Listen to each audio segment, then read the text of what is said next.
Bermeoko Udalak San Francisco herri ikastetxeko eta hizkuntza eskolako irisgarritasuna hobetzeko pausu handia emango du datozen egunotan urteetako demanda bateri erantzunez. Izan ere, bi eraikin hauek beharrezko zituzten lanak burutuko dira datozen egunotan. Bi zentro hauetan bi arrapala berri egingo dira eta gainera hizkuntza eskolan plataforma mekaniko berria jarriko da. Guztira 157.000 da 45,09 euro inbertituko dira.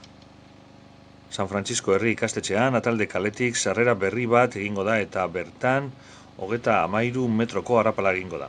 Arrapala honek L forma izango du eta hegoaldeko bulegoen alboan dagoen gune irekia goiko patioarekin lotuko du. Guztira 90.727,17 euro bideratuko dira lan hauek aurrera eramateko.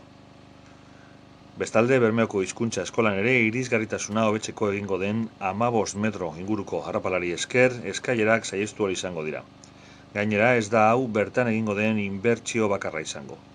Beheko eta lehenengo solairuen arteko irisgarritasuna hobetzeko plataforma mekaniko berri bat instalatuko da. Lan hauek egiteko guztira 46.307,82 euro inbertituko dira.